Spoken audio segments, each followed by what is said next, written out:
Evangelho de Mateus, verificar 6 milagres desse Evangelho e, consequentemente, aplicar esse Evangelho em nossa vida diária e em nossos ministérios.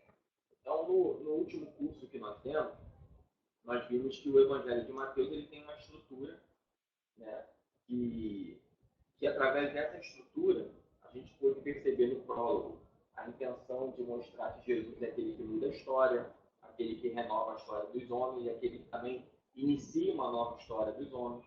Nós vimos a questão da preparação dos discípulos, como os discípulos foram chamados. Nós vimos as grandes inclusões de Mateus. Só que hoje nós não vamos ver nada dessa estrutura.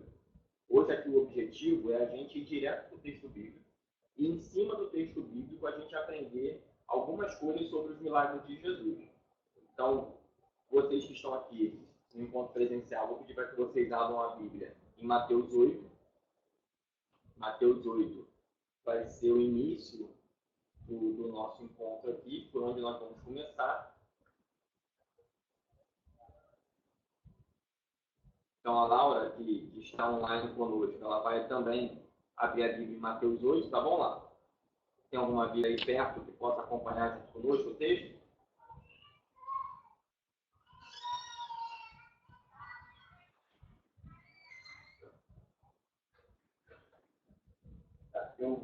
Eu vou tentar mais uma vez. A gente vai pegar a versão revista atualizada. A Almeida Revista Atualizada.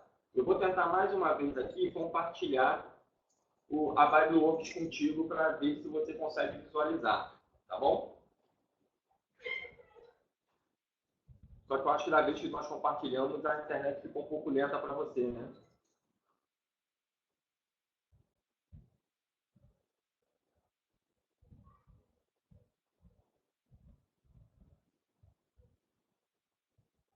Bom, então vamos lá. Mateus 8 é quando nós começamos em Mateus a verificar os milagres de Jesus.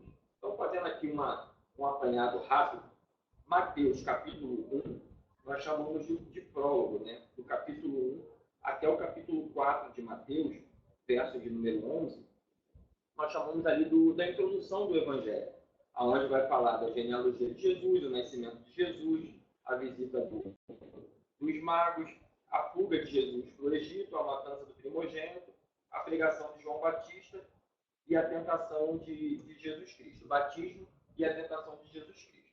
Depois começa uma grande sessão de ensino de Jesus, que são as bem-aventuranças. Então Mateus, melhor dizendo, vai estar narrando os ensinos de Jesus no monte, né?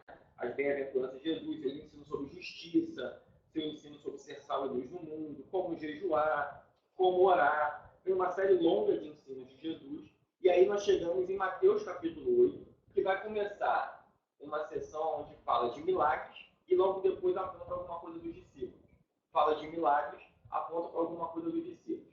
Isso vai durante um bom período, durante um bom trecho do Evangelho de Mateus, essa sequência. Geralmente 2 a 3 milagres e depois alguma coisa relacionada aos discípulos. 2 a 3 milagres e alguma coisa relacionada aos discípulos. Então, quando chegamos em Mateus capítulo 8, o que está lá? Mateus capítulo 8, verso 1. Quando ele desceu do monte, grandes multidões o seguiram. Reparem aqui já tem algo importante para a gente prestar atenção. Há um movimento de Jesus.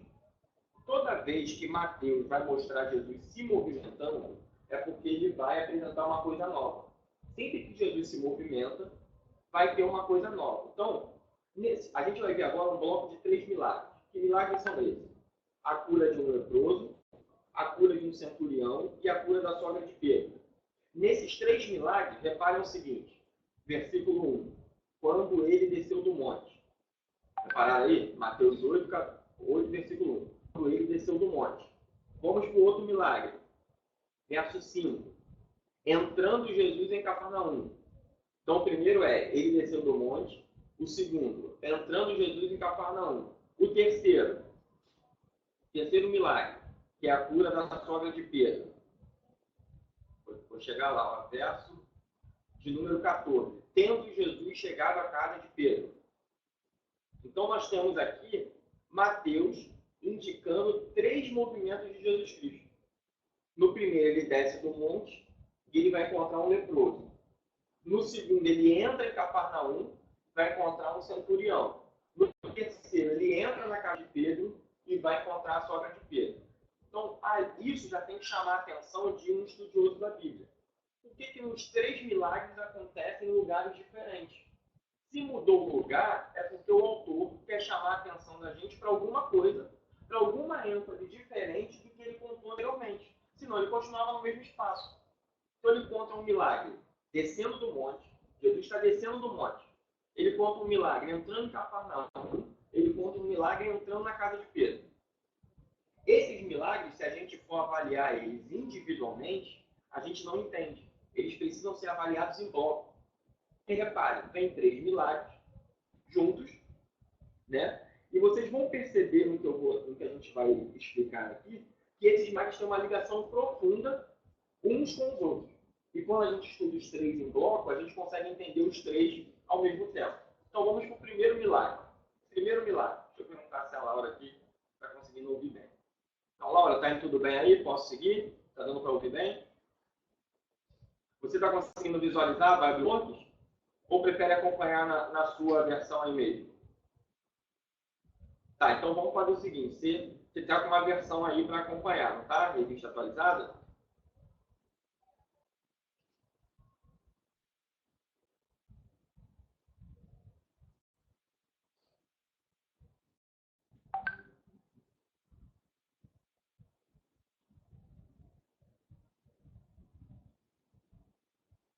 Então, o que nós vamos fazer? Eu vou colocar aqui para a Laura entender. Nós vamos verificar 3 milagres de Jesus em bloco. Certo? É isso que nós vamos ver. De Mateus, capítulo 8, verso 1, até o verso de número 15, primeiro. Tá? Então, nós vamos ver Mateus 8, de 1 a 15. Ok? Esse é o nosso propósito. Então, vamos lá. Mateus 8, versículo 1. Vou ler devagar para a gente poder entender, tá? Ora, descendo ele do monte, grandes multidões o seguiram. E eis que um leproso, tendo se aproximado, adorou. Então, vamos entender. O primeiro milagre relatado aqui é o milagre de um leproso. Jesus vai curar um leproso. O leproso estava impedido de quê? Qual era a impossibilidade de um leproso? E também, além de ter uma certa resistência social, o que é mais destacado no leproso? Ele não podia fazer o quê relacionado ao contato dele com o Senhor? Ele não podia estar no templo para adorar. Por quê? A lepra apontava para a impureza.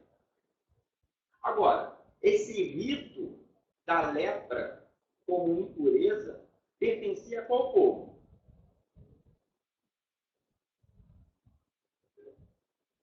Os judeus. Então aqui, se Jesus está descendo do monte, ele encontra um leproso. E a pergunta dele para Jesus é: Senhor, se quiser, ele pode me purificar? Essa ideia do Deus que purifica um leproso é uma concepção judaica. Então esse milagre, o primeiro milagre aqui, é um recado para que povo? Um recado para o povo judeu. Mas quem especificamente do povo judeu? Não. Vamos pensar? Nós vimos isso no nosso último encontro. Quem era o público de Mateus que ele está dialogando? Os questionadores de Jesus o tempo todo? Os fariseus. Então, esse relato aqui, fariseu, isso mesmo, Laura, fariseu. Então, esse relato aqui é um recado para que pessoal dentro do povo judeu? Para os fariseus. Guardem isso. Tá? Vamos para o segundo milagre. Agora, o próximo milagre é um centurião. Beleza? Então, Jesus está descendo o monte, ele encontra um leproso. Agora, Jesus entrou em Cafarnaum, mas Cafarnaum é uma cidade judaica ou gentílica? Cafarnaum. É uma cidade judaica ou gentílica? Era uma cidade judaica. Lembra da migração do sul para o norte, que encheram as aldeias do norte? Cafarnaum é uma cidade judaica. É o povo judeu que mora em Cafarnaum. Ok? Então, vem um centurião se encontrar com Jesus. O centurião é o quê? Ele é judeu ou ele é gentio? Centurião é judeu ou é gentio? O centurião é gentio. Ariane, procura Ariane, por favor. Isso, a Laura está aqui, ó, respondendo. O centurião é gentio. Então, Jesus, no primeiro momento, relatado por Mateus, vai fazer um milagre com um leproso. Aponta para o povo judeu. O segundo milagre aponta para que povo? Os gentios. Mas o gentio, para ser curado, tem que fazer o quê? Aqui em Mateus. Agora, nesse milagre aqui. O gentio tem que fazer o quê? A ordem de Jesus é: ide por todo mundo pregar o evangelho. Mas o gentio, o centurião, para ser curado, teve que fazer o quê? Ele teve que ir até o meio do povo judeu. Isso aponta para o quê? Se eu sou gentio, para eu ouvir da palavra, para eu ter a cura, eu tenho que ir até o povo judeu. Isso significa o quê?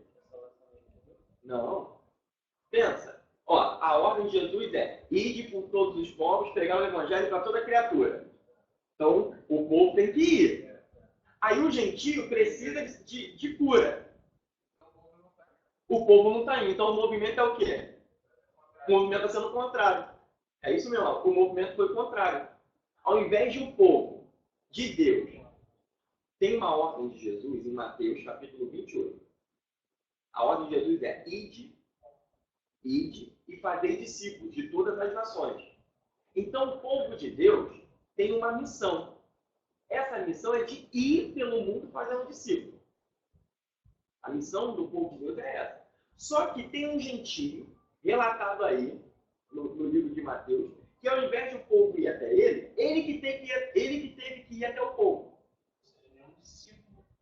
Ninguém foi lá. Só que aqui, o que Mateus está querendo chamar a atenção, entenda. O milagre aconteceu na época de Jesus. Jesus fez esse milagre. Mas o Mateus está pegando o relato desse milagre para passar um recado para os leitores.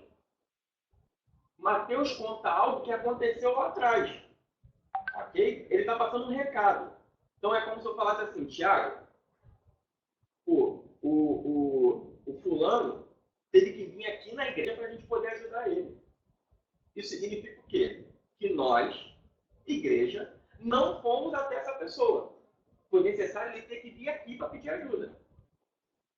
Nós não saímos para evangelizar. É necessário as pessoas virem aqui para ouvir de Deus.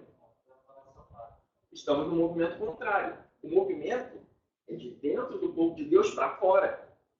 Ok? E não o povo de fora tem que vir aqui para poder ouvir de Deus. Não, nós que vamos lá falar com ele. Então aqui, entenda, eu estou num contexto judaico. O Evangelho de Mateus foi escrito num contexto judaico. O primeiro milagre, o leproso, aponta para que povo? O povo judeu, especificamente os fariseus. É um recado. O segundo recado é para quem? O segundo recado é para o povo judeu, dizendo o quê? Que eles não estão saindo. Então o gentio teve que vir. Vamos ao terceiro milagre agora. Estou vendo ele em blocos, tá? O terceiro milagre. Tendo Jesus chegado à casa de Pedro. Bom, no primeiro e no segundo milagre, tem a multidão seguindo Jesus. Ok? Então, o recado, óbvio, é um recado para o povo, para os leitores.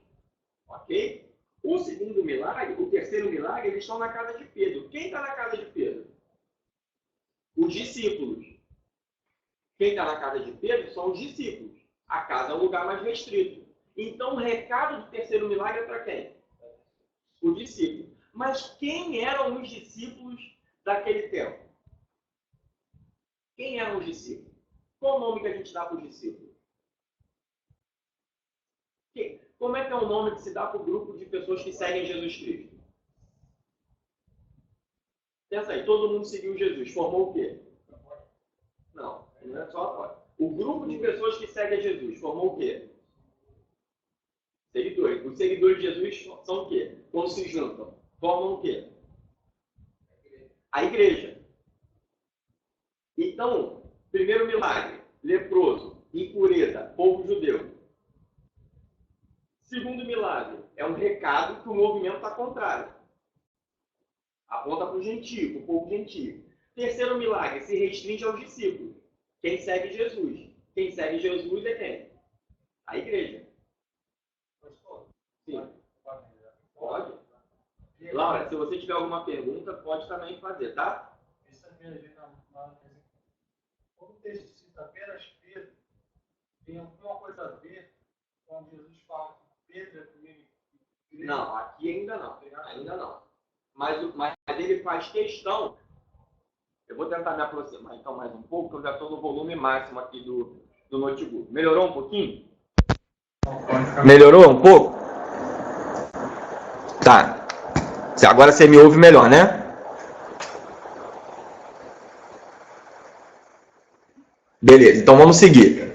Então, Laura, como o áudio não estava muito bom para você, você tem alguma dúvida? Teve algo que eu falei e você não pegou, ou eu posso seguir?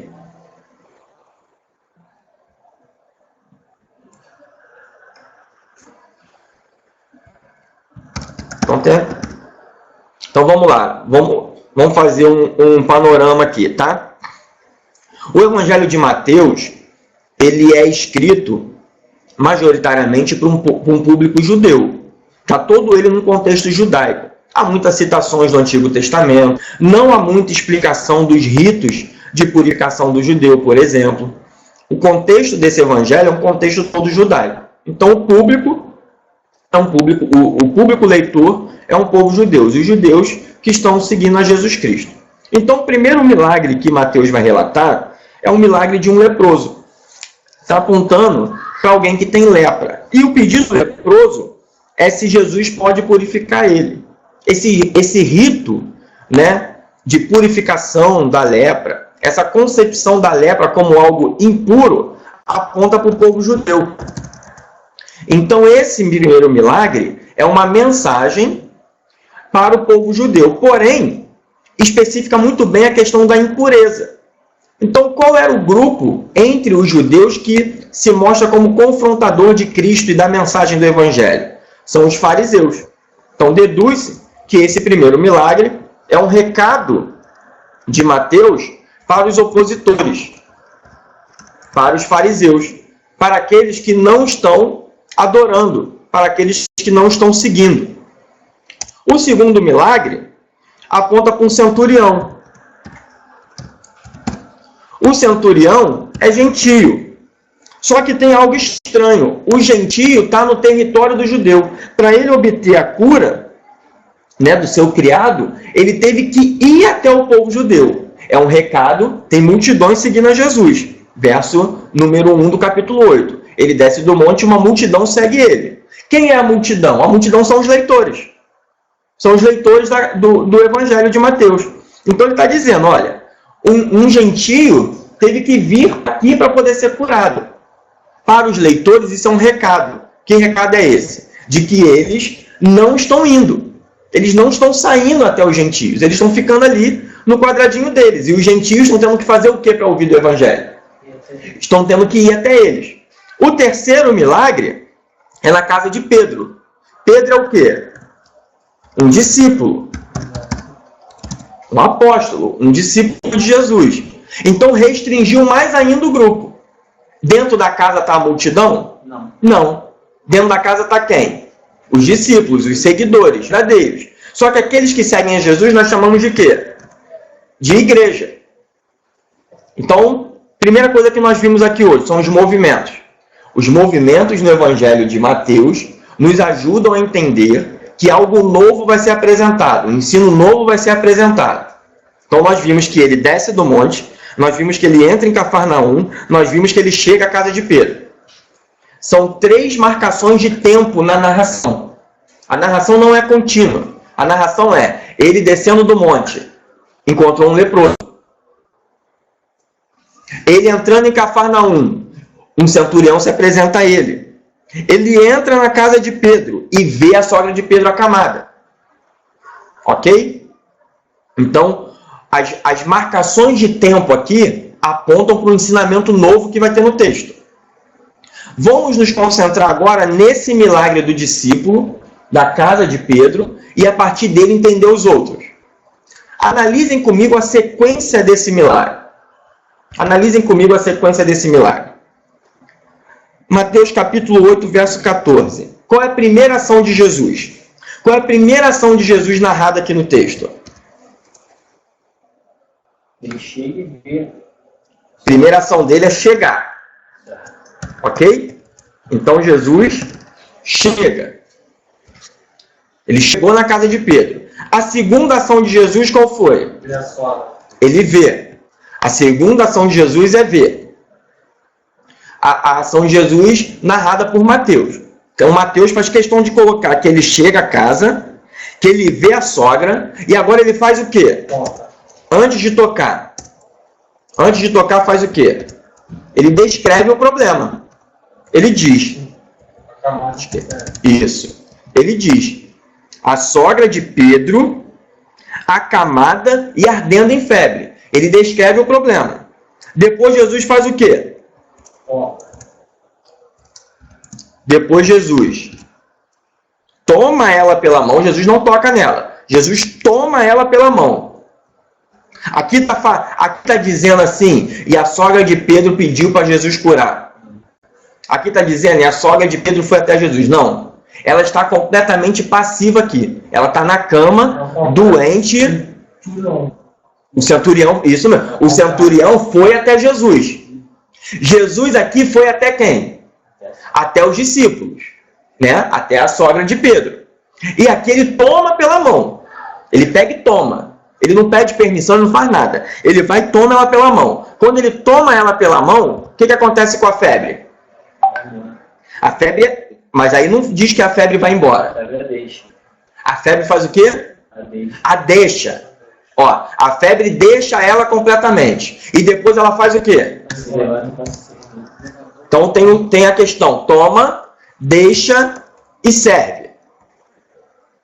Laura, acompanhou esses detalhes do milagre da sogra de Pedro?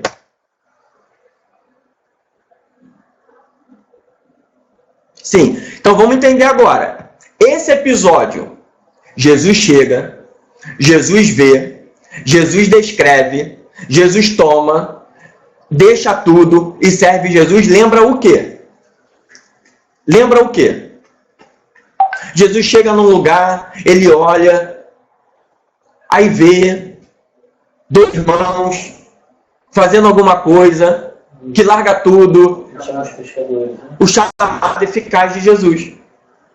O chamado dos discípulos. Quer ver? Olha como é que a estrutura é igualzinha. Mateus capítulo 4. Vamos lá. Isso, Laura. O que os discípulos fizeram na chamada. É igualzinha a estrutura. Mateus capítulo 4. Verso 18 a 22. É o chamado eficaz. Isso daqui é a chamada para o discipulado. Então vamos lá. Vamos lá agora em Mateus 4, 18 a 22. Olha a estrutura. Caminhando Jesus ao mar da Galileia. Eu disse que quando muda a localização, o espaço, é sinal que Mateus vai fazer o quê? Ele vai ensinar uma coisa nova. Ele vai apresentar uma coisa nova. Lá, Jesus descendo do monte. Aqui, caminhando junto ao mar da Galileia. O que Jesus faz? Mateus narra, Jesus vê. Mas vê quem? Simão, Pedro e André. Então ele vê, ele descreve. Eles estavam fazendo o quê? Lançando a rede, que eram pescadores. Aí Jesus faz o quê? Vinde após mim. Lá, Jesus toma pela mão. Aqui Jesus faz o quê? Chama. Vinde após mim e os farei pescadores de homens. O que eles fazem? Deixam tudo imediatamente e seguem a Jesus. Lá a febre deixou imediatamente e ela passou a servir. Aqui os discípulos deixam imediatamente e passam a seguir. Então a cura da sogra de Pedro é um recado para a igreja. Por que a cura da sogra de Pedro é um recado para a igreja? Qual é a condição da igreja que Mateus está mostrando aqui? Qual é a condição da igreja? Aqui no texto. Enferma. Mateus está dizendo, a igreja está doente. Por que a igreja está doente? Qual é o sinal de que a igreja está doente? Ela está parada. Ela está em casa com febre. Ela está na cama deitada. Ela não está servindo. E por causa disso, os impuros do povo de Israel estão continuando impuros, porque não tem ninguém para curar eles. Enquanto isso, os gentios estão tendo que ir até o povo para poder ser curado, porque a igreja está fazendo o quê? Nada. Está parada em casa com febre. Doente. Qual é a doença da igreja? Ficar parada. Quando que uma igreja está doente? Quando ela está parada. Quando ela não sai mais. Então, Jesus, ele vai até a igreja doente para fazer o quê? Para curar. Mas a cura de Jesus, a evidência da cura da igreja é quando a igreja passa a fazer o quê? Servir. Um crente curado, um crente saudável é um crente que serve. Uma igreja saudável é uma igreja que serve. Então Mateus relata um milagre não para dizer que Jesus curou a sogra de Pedro. A cura da sogra de Pedro é um recado para os discípulos, para a igreja, que está parada, com febre, deitada na cama, sem sair das quatro paredes. Não estão indo para lugar nenhum. Então ele mostra o milagre, mostra a cura, para dizer, vocês estão parados? Então, vamos ver então, Jesus vai aí, vai curar vocês, mas vamos ver se vocês estão curados mesmo, vamos ver se vocês vão sair para servir, vamos ver se vocês vão pregar o evangelho.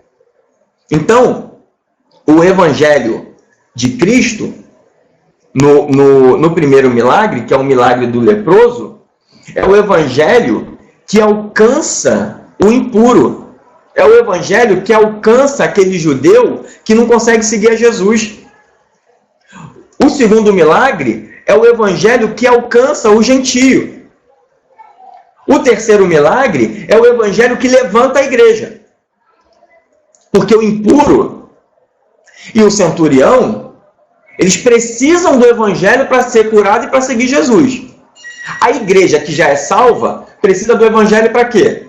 Para levantar, para sair da cama. Entende? Laura, conseguiu acompanhar até aqui?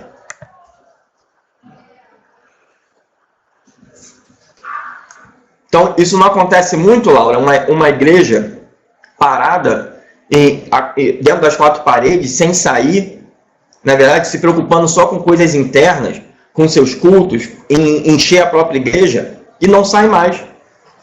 Então, a gente tem a mania de ver na televisão igrejas superlotadas, e acredita que isso é evidência de uma igreja plena, saudável, onde Deus age.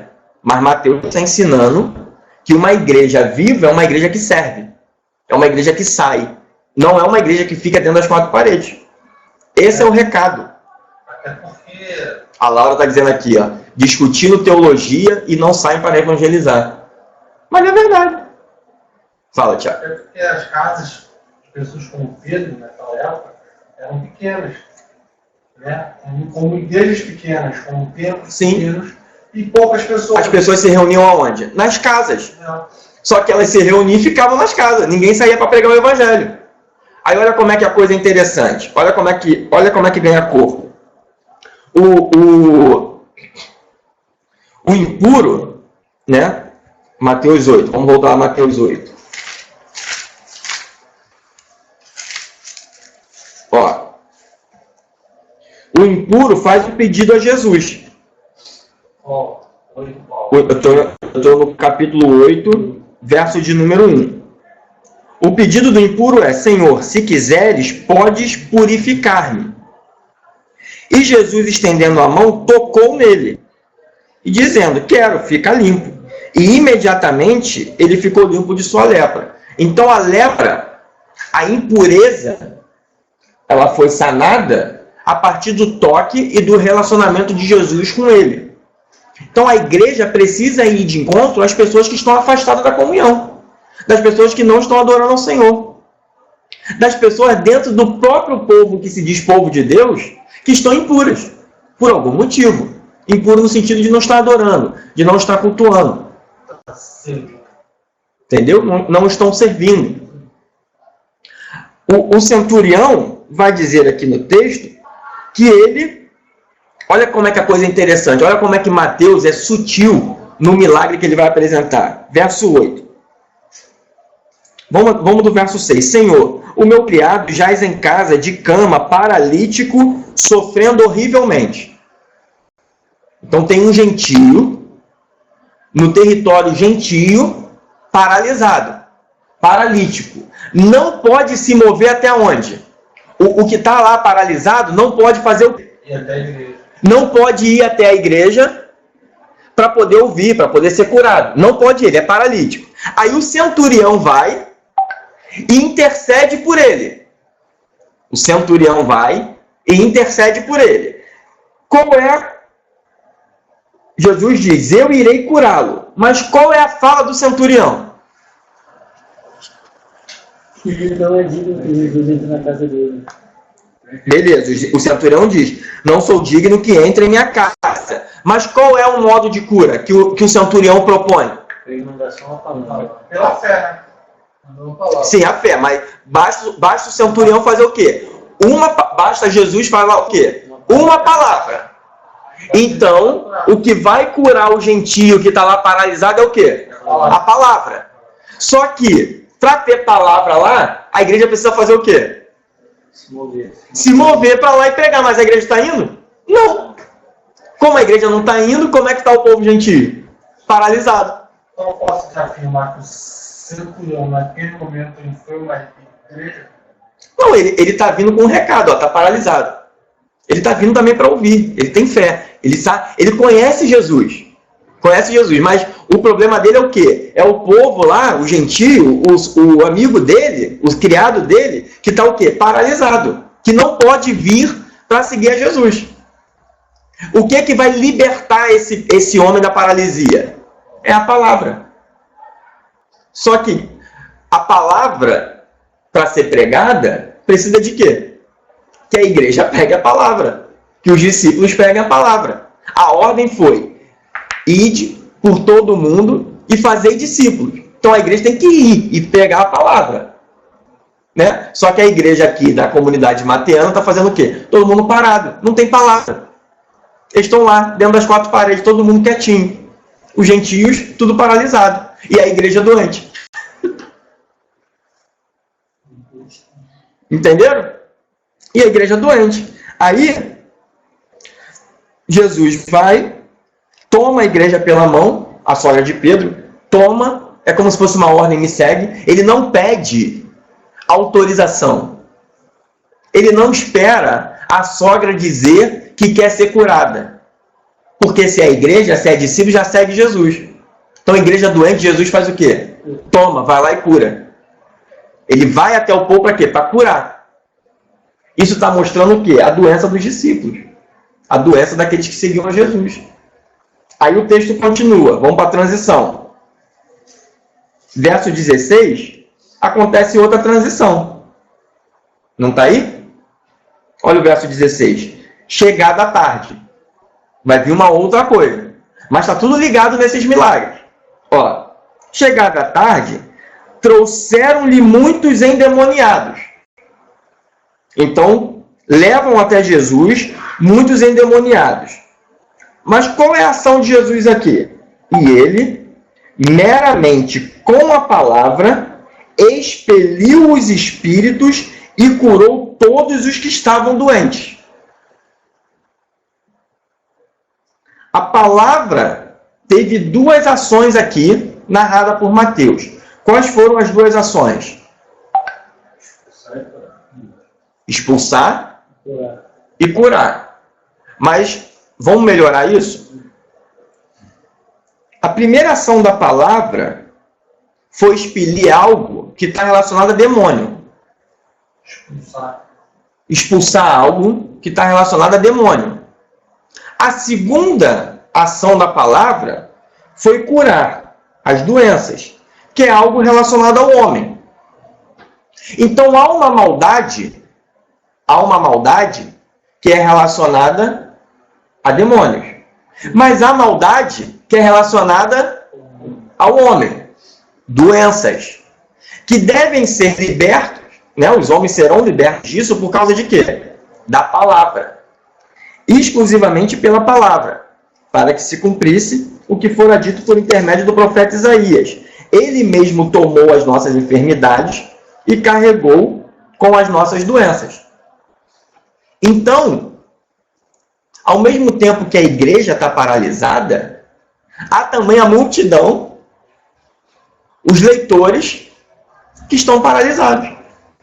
Entenda, um recado para a igreja. Vocês estão doentes, não estão servindo a Jesus. E para os leitores, para a multidão, que tipo de pessoas vocês são? O que está paralisando vocês? Qual é a maldade? É uma maldade oriunda de Satanás? Ou é uma maldade oriunda de vocês mesmos? Vocês podem ser libertos disso. Qual é o instrumento para libertar? Palavra. Só que para pegar a palavra, precisa da igreja. E a igreja está trancada lá dentro da casa. Entendeu? Segunda parte. Agora fica mais legal ainda. Vamos para o segundo bloco. Fica mais legal ainda. Laura, alguma dúvida até aqui? Alguma colocação?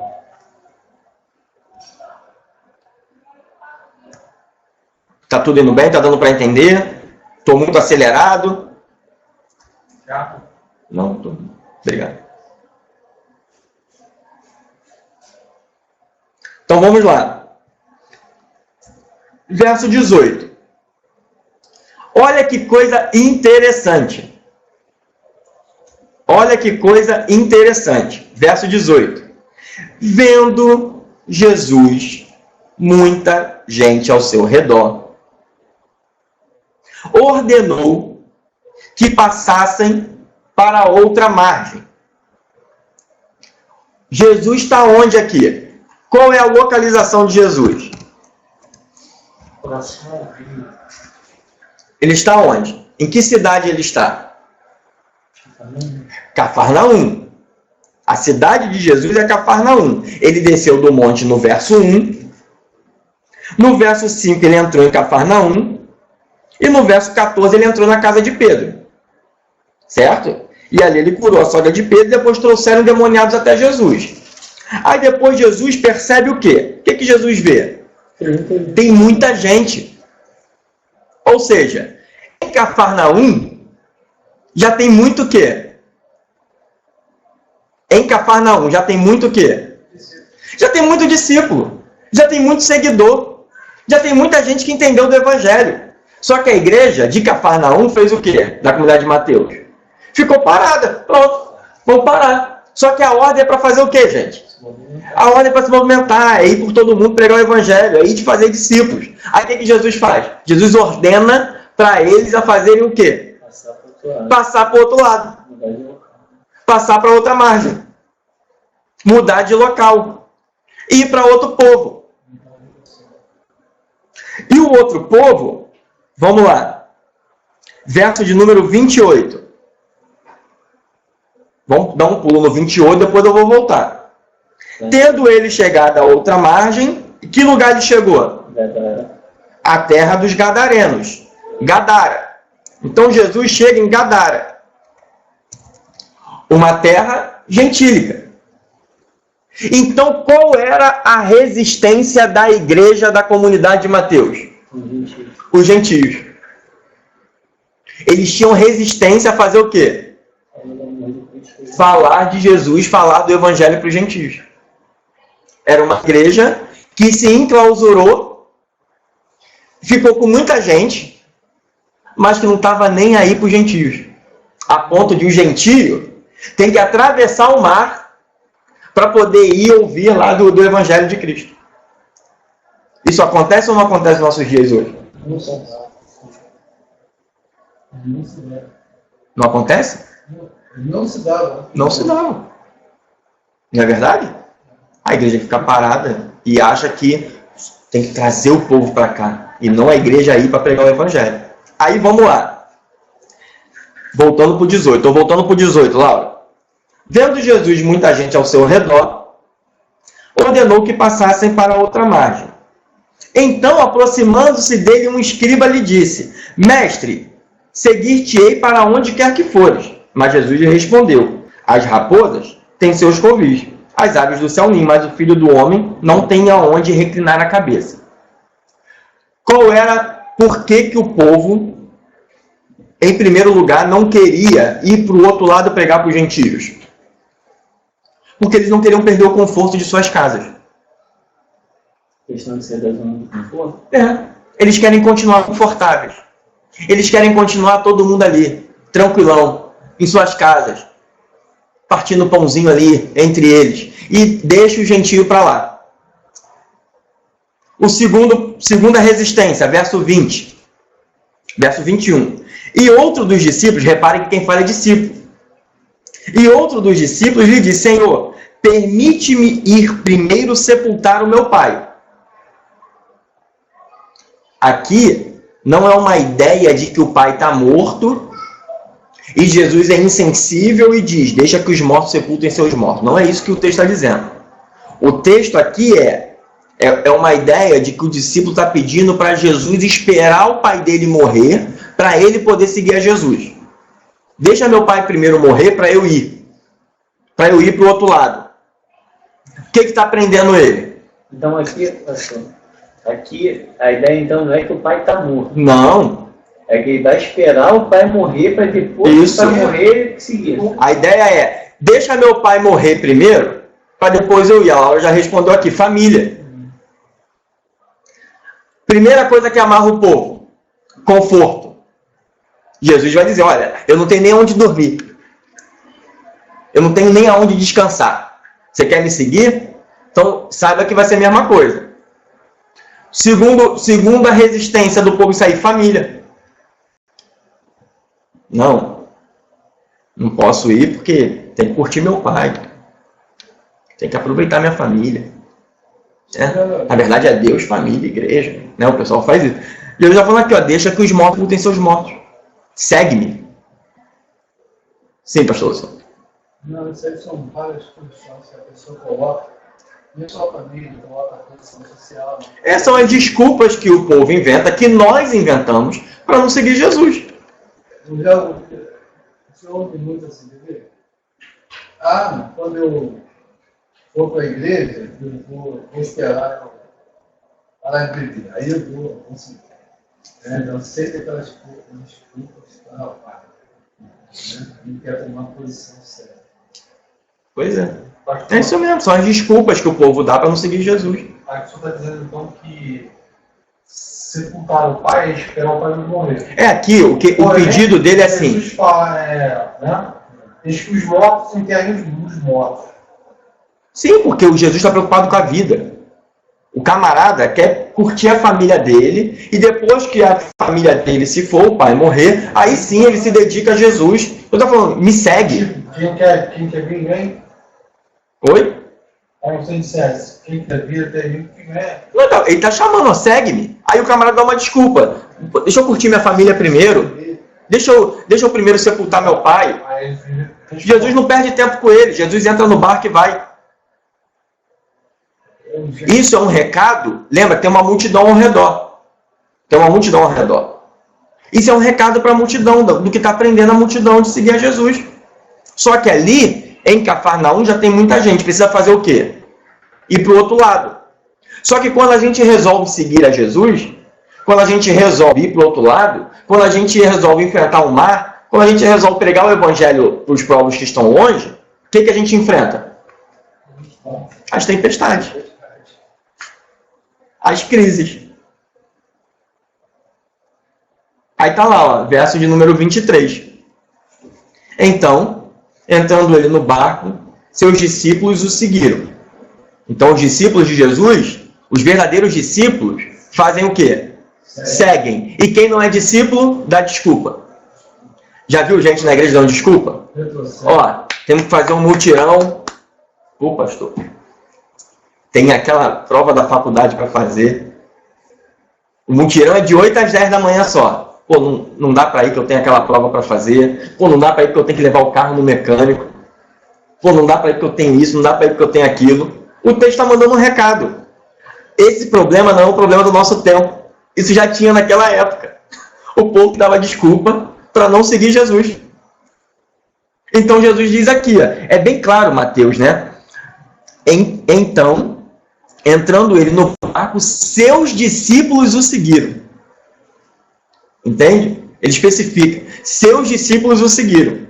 Então, antes, tinha discípulo que foi até Jesus, mas foi para Jesus com desculpa. Aí Mateus bota, os discípulos seguiram. Significa que os outros fizeram o quê? Ficaram parados na desculpa. Ficaram parados com a desculpa. Voltaram para trás. Aí tá lá. Tem a tempestade.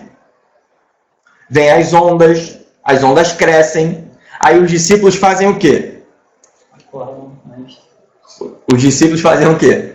Primeiro eles ficam cheios de medo, né? E vão lá e vão acordar o mestre.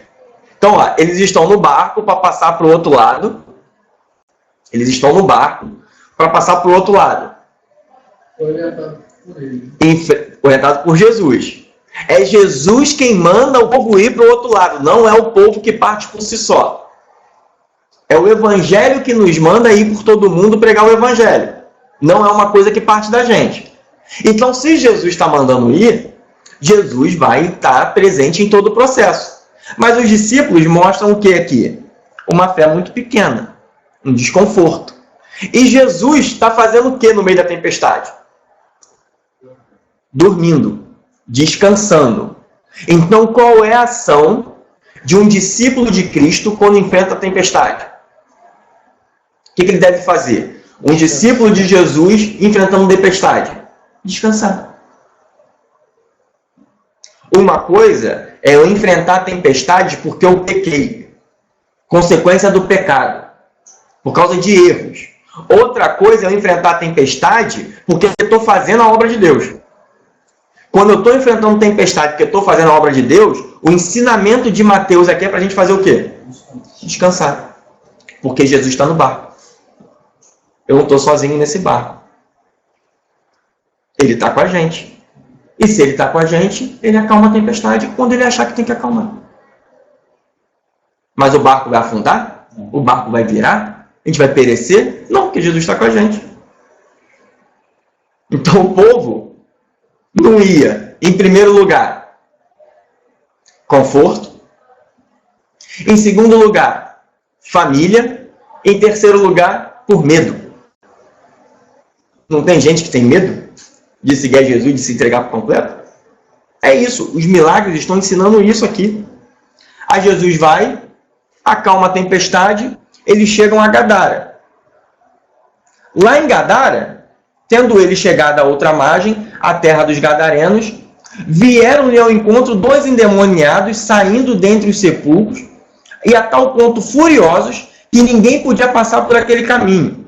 E eis que gritaram: que temos nós contigo, ó Filho de Deus? Veste aqui atormentar-nos antes do tempo? Ora, andava pastando longe deles uma grande manada de porcos. Porco era o quê? Opa! Porco era impuro. Os demônios pedem para irem para onde? Para os porcos. Então, impuro são os porcos. Não as pessoas de Gadara. Mas para os gentios, para os judeus, cristãos, quem eram os impuros? As pessoas de Gadara. A igreja não faz essa distinção, os do mundo? Nós não somos como os do mundo? Entendem como é que é sutil? Para o povo de Mateus, a comunidade de Mateus, os gentios eram impuros. Sim, qual era o problema? A potestade espiritual, os demônios, as legiões de demônios que estão lá atormentando o povo. Se o povo fosse até lá com a palavra, o que ia acontecer com os demônios? Eles iam sumir. Eles iam desaparecer. Estão entendendo como é que é a mensagem? É uma coisa simples. Não tem nada de extraordinário nos milagres. É uma coisa muito simples, uma coisa até mesmo óbvia, quando a gente lê com cuidado. Olha como é que ganha sentido as coisas.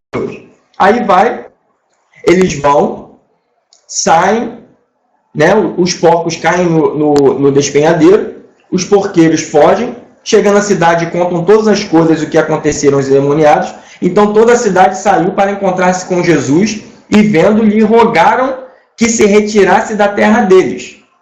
Então o povo de Deus é bem-vindo nos lugares onde não tem a presença do Evangelho? Não. Mas deve ter medo de ir? Não. É isso que o povo está dizendo. É isso que o Evangelho está dizendo. O povo tinha medo de ir. Por quê? Porque era um povo violento. Mas era um povo que precisava de libertação.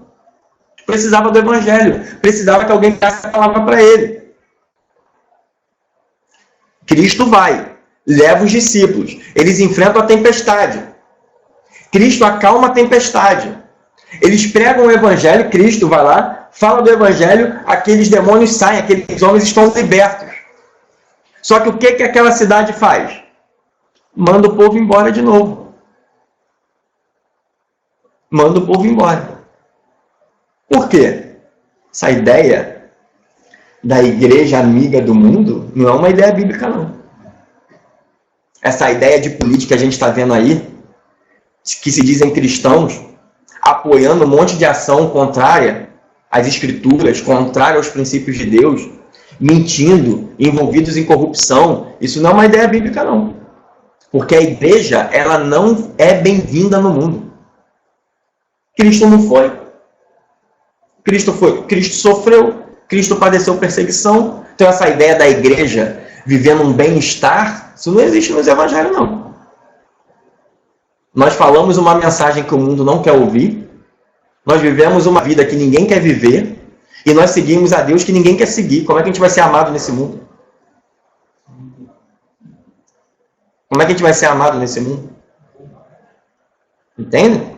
Então, mandam Jesus embora. Aí Jesus faz o quê?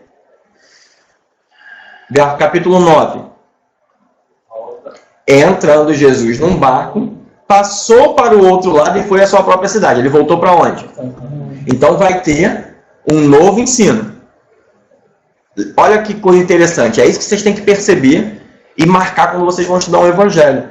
Cada vez que Mateus vai ensinar uma coisa, qual é a marca registrada de Mateus para mostrar que uma nova coisa vai ser ensinada? Mudança de tempo e mudança de espaço.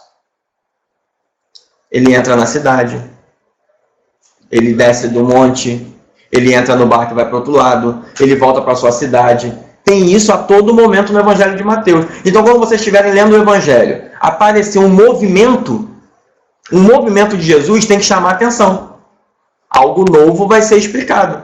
Algo novo vai ser dito. Sempre relacionado ao quê? À comunidade, à igreja, aos seguidores de Jesus. Então agora, entra Jesus num barco, passou para o outro lado e foi para a sua cidade. E eles que lhe trouxeram um paralítico. O paralítico, obviamente, não pode andar. Paralítico, obviamente, não pode andar. Então agora, está chamando a igreja de quê? Paralítica, a igreja de paralisada. A igreja de paralisada. Vendo-lhe Jesus, disse ao paralítico: tem bom ânimo, filho, estão perdoados os teus pecados. Então o pecado faz o que conosco? Paralisa. O pecado na igreja paralisa a igreja. Mas alguns escribas diziam consigo: este blasfemo.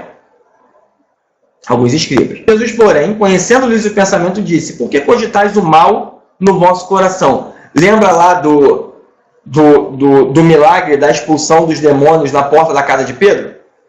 Que trouxeram, e os demônios e os endemoniados tinham a presença de demônio neles, também tinham doenças, maldades. Agora aqui, ó, a maldade, ele vai revelar onde é o lugar da maldade. Jesus, porém, conhecendo-lhes o pensamento, disse: por que cogitais o mal no vosso coração? Verso 4 do capítulo 9. Verso 4 do capítulo 9. Pois qual é mais fácil? Dizer: estão perdoados os teus pecados, ou levanta e anda? Ora, para que saibais que o Filho do Homem tem sobre a terra autoridade para perdoar pecados, disse então o paralítico: levanta, toma o teu leito e vai para a tua casa. E levantando-se, partiu para sua casa. Vendo isto, as multidões, possuídas de temor, glorificaram a Deus, que dera tal autoridade aos homens. Então, olha como é que é a construção. Ó. Então, ora, para que saibais que o Filho do Homem tem sobre a terra autoridade para perdoar pecados, disse, levanta, toma o teu leito e anda. Então, o perdão dos pecados, a evidência de uma vida que tem a consciência que Deus perdoou, é uma vida que faz o quê? Levanta e anda. E não fica parada. E não fica paralisada. Crente parado é crente que tem envolvimento com o pecado. E não sou eu que estou inventando isso, não. É o Evangelho. O pecado faz isso com a gente. Paralisa.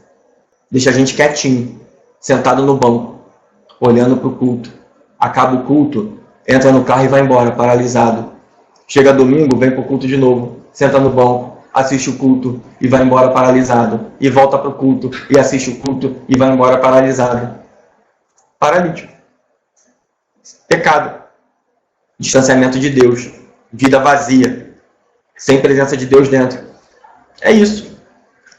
Aí, logo no verso 9 do capítulo 9, partiu Jesus dali e viu um homem chamado Mateus, sentado na coletoria. De novo, olha aí de novo o chamado eficaz, de Mateus capítulo 4, verso 18 a 22. De novo, igualzinho, ó. Jesus parte, vai mudar o quadro, vai ensinar uma coisa nova.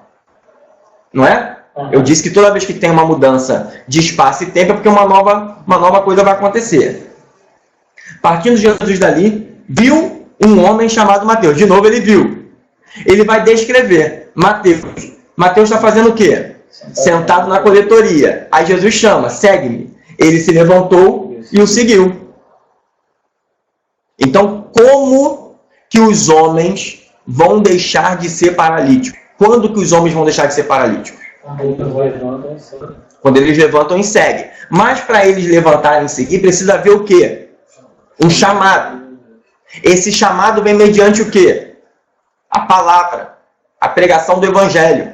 O Evangelho convida as pessoas a seguir Jesus. A pregação do Evangelho é um convite para que as pessoas sigam a Jesus. As pessoas não seguem Jesus por quê? Porque estão paralisadas. E o que causa paralisia nelas? Pecado. A construção é pecado, paralisia. Perdão, seguir. Pois é. Vamos contextualizar aí? Deixa eu perguntar. Laura, como é que está indo? Você deu para pegar? Está dando para entender? Você tem alguma pergunta, alguma coisa que não foi esclarecida?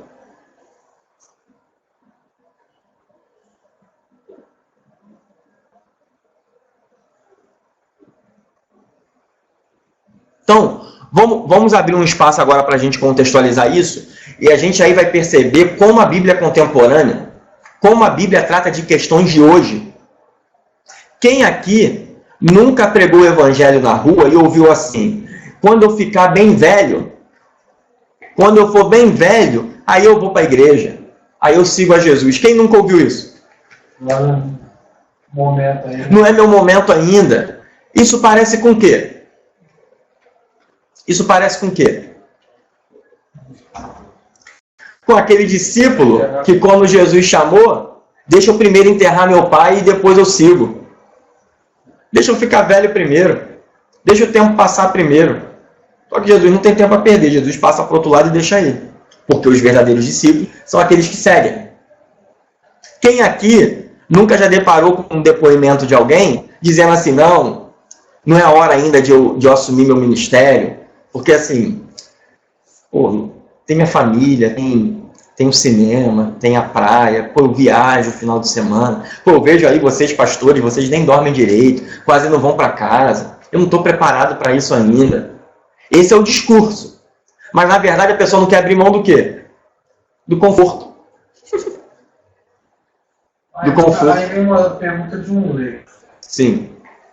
Se a pessoa tem um chamado, automaticamente essa vontade não se acaba de ter essa desculpa de não cumprir.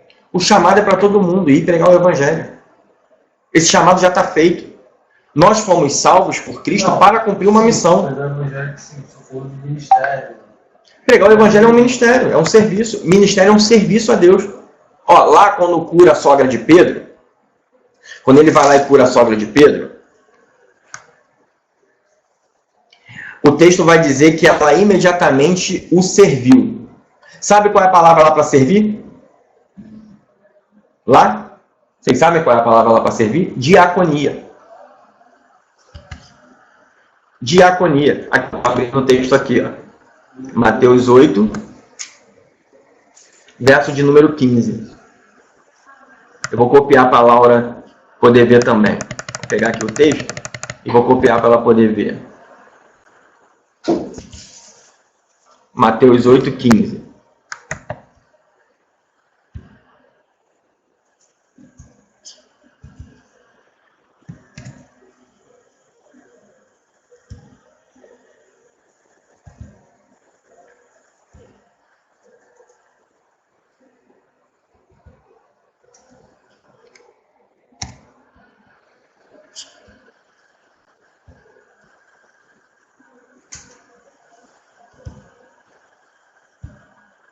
Vou pegar aqui só a palavra, porque...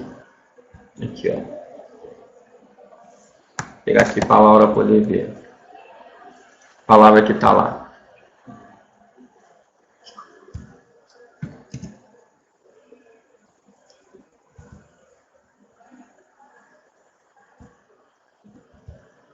Diáconos. Palavra aí, ó. É isso? É. Tá aí, ó. Diácone.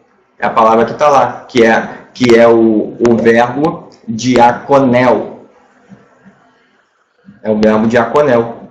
É uma palavra para serviço, ministério. Entende? Então, uma igreja doente é uma igreja que não serve. A palavra é essa. Assim, para mim, também, dá a entender que o ministério é quem tem carro. Não, esquece cargo. Cargo a mazela da igreja, se chama cargo. Igreja saudável tem ministros, ministério, servos. Diácono é aquele que serve. A Laura está aqui. Ó. O que eu preciso saber é como eu consigo perceber tudo isso. Impressionante como já num tempo próximo ainda, a primeira vinda de Jesus, isso já acontecia. Pessoas que não querem abrir mão do conforto e outras coisas. É verdade, Laura. É um problema da igreja desde a época de Jesus. Essa coisa do conforto, do se prender na família, de não seguir a Jesus, de ficar paralisado, é a tentação da igreja. Só que a igreja paralisada, as pessoas continuam sob julgo do pecado. Continuam aprisionadas. As pessoas continuam paralisadas. As pessoas continuam segregadas do reino. Entende? Então, esses milagres que nós acabamos de ver aqui são milagres que refletem a comunidade cristã do Evangelho de Mateus. Qual era o perfil dessa comunidade? Uma comunidade paralítica. Uma comunidade inerte. Uma comunidade que não ia para lugar nenhum. Só ficava ali no seu nicho, se preocupando com as coisas deles ali e deixava o resto para lá. Aí vem aquela história. Vamos fazer um julgamento? Pois é. Mas aí o texto... Percebeu? O avivamento não é exatamente isso que eles falam. Isso. Agora, aqui no texto, qual foi o elemento central no texto para poder curar o centurião, para poder curar a sogra de Pedro? Qual é o elemento que se usa? A palavra. O Evangelho. Conhecereis a verdade vos libertará. Então, a função da igreja no mundo é propagar o quê? Os seus cultos, os seus programas, os seus eventos? Não. É o Evangelho. Porque o Evangelho é o que cura as pessoas. O evangelho é o que faz a igreja levantar. O estudo da Bíblia é o que acorda uma igreja, é o que cura uma igreja. A igreja está parada, a igreja está doente, a igreja não sai para as ruas, não evangeliza. Vai adiantar ficar ali na frente igual animador de torcida, inventando um monte de programa, caminhada com bola colorida, fazendo um monte de coisa para que a igreja saia? Não, o que cura a igreja é palavra. Uma igreja sem palavra é uma igreja paralisada. Uma igreja onde não se estuda a Bíblia é uma igreja que fica atrofiada nas quatro paredes. É uma igreja de paralíticos. Onde as pessoas, para poder ter a chance de ouvir do evangelho, tem que fazer o quê? O caminho contrário. Ao invés de a igreja ir, como Cristo fez, eles que têm que vir até a igreja. E eles vêm na igreja, até ouvem do evangelho, mas vão embora e a igreja continua parada, olhando eles irem embora. Paralisia. Então a falta da palavra gera isso. Por isso que vocês hoje estão aqui para estudar o evangelho, para aprender isso. Porque isso precisa ser ensinado. Vocês que estão aqui agora e eu também, nós temos uma responsabilidade de pregar o evangelho, de falar da palavra, de servir o Senhor. Não podemos ser paralíticos. Não podemos ficar enclausurados num canto achando que tudo vai acontecer. Não, é sair, é um trabalho árduo. Cristo não tinha nem onde dormir, nem onde descansar. Quando ele foi para o outro lado, enfrentou tempestade. Então, pregar o evangelho é saber que vai enfrentar tempestade. Só que, quando a gente sofre porque está fazendo a vontade de Deus, qual é a nossa ação? Descansar. Descansar. E não fazer como os discípulos. Ficaram com medo. Esse mesmo evangelho é relatado em Marcos. Marcos, esse mesmo milagre da tempestade está lá em Marcos. Marcos capítulo 4, 35 a 41. Mas lá é uma outra ênfase. Nós vamos ver na quinta que vem. Lá não tem essa mensagem do descanso. Lá é uma outra coisa. Porque é o mesmo milagre num outro livro, mas com ênfase diferente. Mateus pega esse milagre de Marcos para poder ensinar uma verdade. A verdade que ele quer ensinar é: os verdadeiros discípulos de Jesus, no meio das tempestades, descansam. Assim como Jesus estava descansando, porque o discípulo tem que ser igual ao seu mestre. Então, se Jesus descansa na tempestade, o mais importante não é a tempestade, o mais importante é que Jesus está ali. Se a gente está fazendo a vontade dele, quem está do nosso lado? Ele. Então vem a tempestade, o cristão, como na comunidade de Mateus, tem o costume de olhar para onde? Para a tempestade e não olhar para Jesus que está ali no mesmo barco, cumprindo a mesma função. E qual é a diferença de descansar e arrogância? Descansar é uma confiança no Deus que vai agir em teu favor. Isso é descansar. Arrogância é quando eu acho que eu vou resolver tudo sozinho. Que eu não preciso de Deus, eu dou um jeito. Se está tempestade, eu vou abrir o guarda-chuva e vou continuar caminhando, eu vou dançar a dança da chuva para poder parar. Entende? Não, eu descanso no Senhor. Se eu sofro por causa do Evangelho, eu tenho que me alegrar nisso. Isso é motivo de alegria. Isso não é motivo de desespero e de medo. Porque é uma evidência de que eu estou tendo a mesma vida que quem? De que vocês estão tendo a mesma vida que quem? De Cristo. Discípulo. Seguir a Jesus envolve passar por tempestade. Chegar ao outro lado envolve passar por tempestade. Se for outra coisa diferente, já pode. Pois é. Então esse evangelho da alegria plena, isento de problema, que não precisa falar de Jesus, eu só tenho que trazer a pessoa no evento legal da minha igreja para poder a pessoa ficar na igreja. Isso não é evangelho coisa nenhuma. Isso é nada mais do que o reflexo de uma igreja paralítica. Que não serve. Que trata o não crente como impuro. Que quer que o povo venha na igreja, mas não vai na igreja. Você acha superior, né? Isso. Você acha superior é isso. Que não merece. Eles lá, as outras pessoas, no caso aqui da comunidade, os gentios, na comunidade de Mateus, não merecem o evangelho. Não vão para o outro lado. Então Mateus vem contando esses milagres para acordar a igreja, que está doente, com febre, deitada na cama, sem ir para canto nenhum. Está servindo. Isso, a igreja tem que servir. Mas servir só a igreja? Não. A igreja serve o mundo. Como que a igreja serve o mundo? Como que a igreja serve o mundo? Pregando o evangelho. É o maior serviço que a igreja tem para fazer no mundo. Pregar o evangelho. É claro que a igreja pode dar uma cesta básica. É claro que a igreja pode ajudar quem tem fome, porque isso também é a função da igreja. É claro que a igreja pode fazer ação social. É óbvio. Mas a principal função da igreja qual é? No mundo. Pregar o evangelho. Nós adoramos a Deus, nós glorificamos a Ele, mas nós também pregamos o evangelho. E quando não fazemos isso, é o sinal da nossa paralisia, da nossa doença. Entende? Então, meus irmãos, que esse estudo possa aquecer um pouco a nossa fé.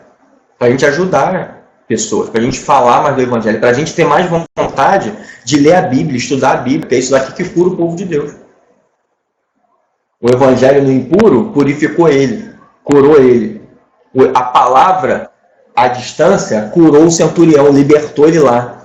Mas a palavra na igreja, Cristo na casa de Pedro, curou a igreja, levantou a igreja, acordou a igreja, fez a igreja servir. É interessante, os discípulos estavam lá na casa também. Mas foi necessário fazer o quê? Curar a sogra de Pedro para ela servir. Porque eles não conseguiam fazer o quê? Não conseguiam servir. Estavam doentes, os discípulos. Lá no capítulo 1, verso 17, fala assim: para que se cumprisse o que fora dito, intermédio do profeta Isaías. Ele tomou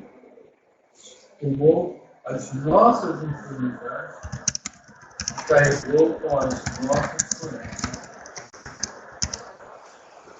Pois é. Eu estou aqui falando com a Laura, eu vou passar a gravação para ela. Ela me dá um e-mail, que eu vou anotar o e-mail dela aqui e vou passar para ela. Alguém tem alguma dúvida? Alguma questão para colocar?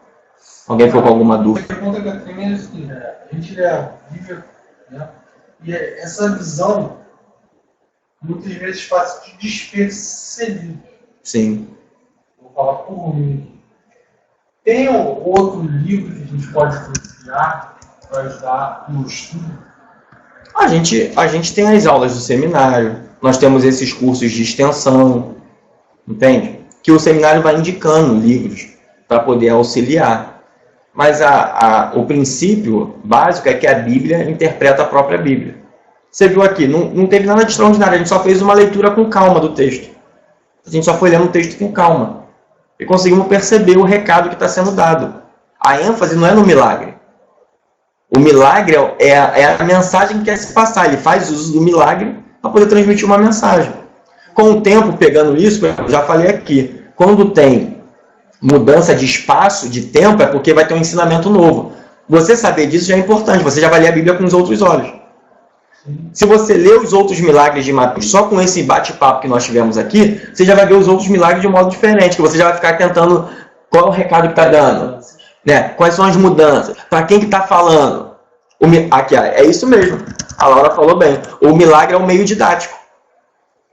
O milagre é a ferramenta didática para passar o que se quer ensinar de fato. Entendeu? Então, que essa aula tenha ajudado vocês, que vocês possam utilizá-la no ministério, na vida cristã de vocês, e que também a Laura, quero agradecer a ela, se inscreveu hoje. Aula do seminário? É a Laura do seminário. O pessoal que está mandando um abraço para você, Laura. Então agradeço a Laura, ela veio do trabalho, veio correndo, já conseguiu acessar aqui e conseguimos aprender junto aqui um pouquinho do Evangelho de Mateus. Então, Deus abençoe a todos vocês.